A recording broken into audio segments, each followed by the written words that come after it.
Hello student, मैं doctor waza Tabassum, assistant professor from Jamshedpur workers college. मैं आज यूजी सेमेस्टर 3 के जनरल स्टूडेंट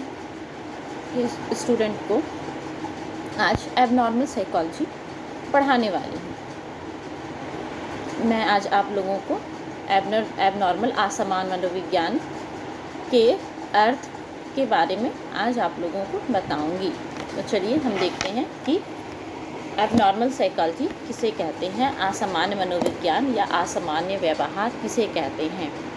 वैसे तो हम जनरली कहते हैं किसी के अटपट बिहेव रहते हैं तो हम उनको देखकर सामान्यतः कहते हैं कि यह एबनॉर्मल है। यानी कि कोई भी व्यक्ति अगर कुछ उल्टा पुल्टा व्यवहार करता है जो हमारे समाज के विरोधी होते हैं या फिर जो हमारे सोसाइटी में एडजस्ट नहीं करते हैं, तो हम उनको क्या कहते हैं कि ये एबनॉर्मल है। तो चलिए हम देखते हैं कि ये एबनॉर्मल होता क्या है, ये एबनॉर्मल है क्या। सामान्य भाषा में अगर हम आम भाषा में कहेंगे तो ये कहेंगे कि जो सामान्य से परे है वो हो गया है असामान्य, यानी कि जो नॉर्मल नहीं है वो हो गया आपका एबनॉर्मल। तो चलिए हम सबसे पहले देखते हैं मनोवैज्ञानिक दृष्टिकोण से कि एबनॉर्मल साइकोलॉजी किसे कहते हैं। असामान्य व्यवहार शब्द की उत्पत्ति लैटिन भाषा के एबनॉर्मा से हुई है, जिस एब प्लस नॉर्मा, एब प्लस NORMA नॉर्मा से हुई है, जिसका सामान्य अर्थ होता है सामान्य से दूर या हटा हुआ। अर्थात ऐसा व्यवहार जो मानक या सामान्य व्यवहार से भिन्न है वह असामान्य व्यवहार कहलाता है। समाज में जो अधिक लोग स्वीकृति प्रदान किए हुए हैं एवं जिनके अनुरूप समाज की मान्यताओं के अनुरूप नहीं है तो उसे हम असामान्य व्यवहार कहेंगे। यानी कि जो हमारे व्यवहार हमारे सोसाइटी के अनुरूप नहीं है, जो हमारे सोसाइटी में एडजस्ट नहीं करते हैं, जो यानी कि जो लीगल बिहेव नहीं है, तो हम उसे कहेंगे कि वो हमारा एबनॉर्मल बिहेव है। जेम्स ट्रेवर ने जो एक मनोवैज्ञानिक हैं, उन्होंने 1968 में कहा है, उनके अनुसार जो सामान्य से कम या अधिक भिन्न है वह असामान्य है। उसी तरह किस्कर ने 1985 में भी एक असामान्य मनोविज्ञान की परिभाषा देते हुए कहा है, मानव व्यवहार एवं अनुभूति जो कि विचित्र, अस्वाभाविक या सामान्यता भिन्न है असामान्य व्यवहार कहे जाते हैं। असामान्य व्यवहार को कुसमायोजित व्यवहार भी कहा जाता है, यानी कि मैल एडजस्टेड बिहेव भी कहा जाता है। कार्सन और उनके सहयोगियों ने 2000 ने लिखा है कि असामान्य व्यवहार ऐसा कुसमायोजी व्यवहार है जो व्यक्ति एवं समूह के लिए हानिकारक होता है। यानी कि abnormal behaviour is a maladaptive behavior detrimental to individual and or group।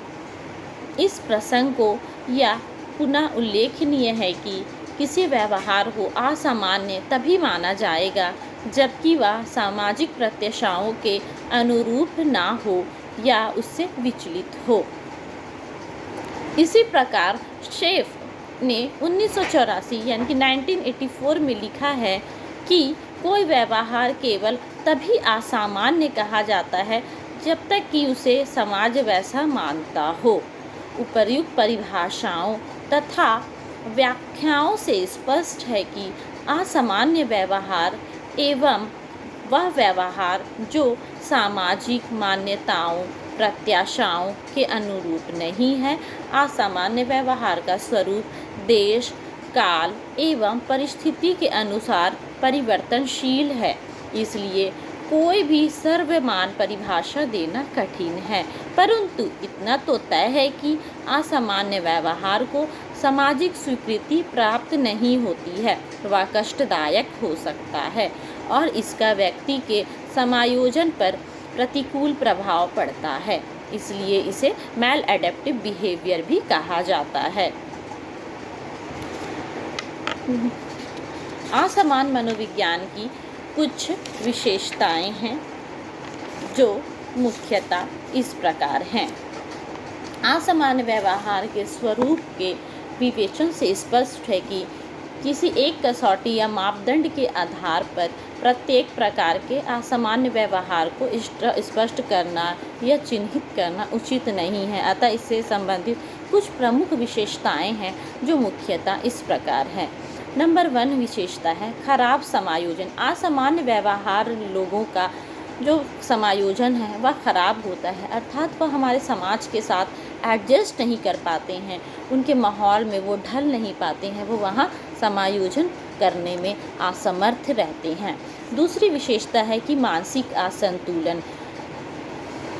जो व्यक्ति मानसिक विकारों या रोगों से प्रभावित होते हैं उनमें मानसिक संतुलन का अभाव होता है, यानी कि वो मानसिक तौर पर असंतुलित होते हैं।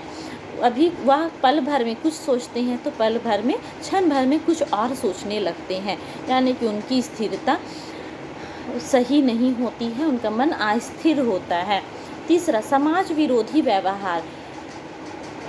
असामान्य व्यक्तियों का व्यवहार समाज विरोधी होता है। वह समाज के नियमों, प्रत्याशाओं, जो रूल्स रेगुलेशन है वह उनके खिलाफ काम करते हैं, यानी कि वो उन नियमों का पालन नहीं करते हैं, उनका व्यवहार समाज विरोधी होता है।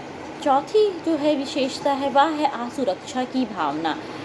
असामान्य व्यक्तियों के अंदर ज़्यादातर देखा जाता है कि उनका वो असुरक्षा की भावना फील करते हैं, उनके अंदर हमेशा एक डर सा बना रहता है। अगर 4 लोग एक जगह खड़े रहते हैं तो उनको लगता है कि लोग उनकी शिकायत कर रहे हैं, उनको नीचा दिखा रहे हैं, वह उनकी बुराई कर रहे हैं, या उनको खुद को लगता है कि वो उनके लिए कोई नुकसान पहुंचाना है, वह उनको क्षति पहुंचाने के लिए कोई प्लान कर रहा है। यानी कि इस तरह से कहा जा सकता है कि वह उनके अंदर एक हमेशा डर बना रहता है कि वह सेफ नहीं है। 5वीं विशेषता है हमारी व्यक्ति में विघटन। असामान्य व्यक्तियों के व्यक्तित्व में विघटन विविधत संगठित नहीं होता है, उनका व्यक्तित्व विघटित होता है। उनमें संज्ञान यानी कि कॉग्निशन एवं भाव पक्ष में सामंजस्य समाप्त हो जाता है। छठी है हमारी सूझ का अभाव। एबनॉर्मल लोगों में सूझ का अभाव पाया जाता है। वह उचित अनुचित, सही गलत, या क्या सही है क्या गलत है, क्या सत्य है क्या झूठ है, इसके बारे में वह नहीं समझ पाते हैं। वह समस्याओं के सटीक समाधान प्रस्तुत नहीं कर पाते हैं। इसके विपरीत सामान्य व्यक्ति प्रत्येक व्यवहार एवं कार्य में बुद्धि, विवेक, सूझ का उपयोग करके उचित एवं स्तरीय कौशल का प्रदर्शन करते हैं, जबकि एबनॉर्मल लोग में इसकी कमी पाई जाती है। 7वां नंबर आत्मसम्मान का अभाव। एबनॉर्मल व्यक्तियों में आत्मसम्मान का अभाव होता है, उनके अंदर सेल्फ रिस्पेक्ट की, सेल्फ स्टीम की कमी होती है। इसके पर मानसिक विकृतियों से प्रभावित व्यक्तियों में आत्मसम्मान का भी अभाव पाया जाता है। उनमें स्वयं के प्रति अच्छी भावना का अभाव होता है। इसके परिणाम स्वरूप उसमें हीनता जैसी, यानी कि खुद को वह इन्फीरियर फील करते हैं, इन्फीरियर जैसी फीलिंग्स उनके अंदर आती है और जिसके कारण उनका एडजस्टमेंट खराब हो जाता है। तो हमारी अगली विशेषता है नंबर 8 जो है हमारा पश्चाताप का अभाव, यानी कि उनको हमेशा पछतावा होता है।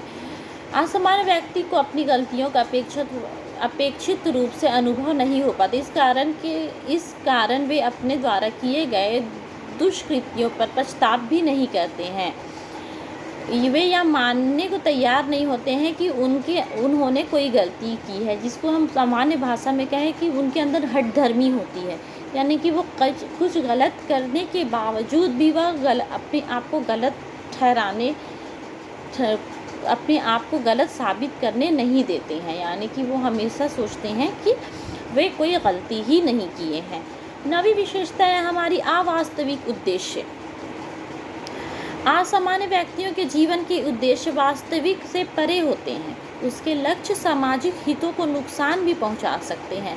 यदि व्यक्ति के लक्ष्य उसकी क्षमता एवं परिस्थिति के अनुकूल नहीं है तो उसे कुंठा यानी कि फ्रस्ट्रेशन का भी सामना करना पड़ सकता है। हमारी 10वीं विशेषता है संवेगात्मक अस्थिरता। असामान्य व्यक्तियों में संवेगात्मक अस्थिरता का भी अधिक पाई जाती है। उनमें संवेगात्मक अनुपयुक्तता की समस्या बढ़ जाती है। संवेगों पर उनका नियंत्रण घट जाता है, यानी कि वो अपने इमोशन पर अपना कंट्रोल नहीं रख पाते हैं।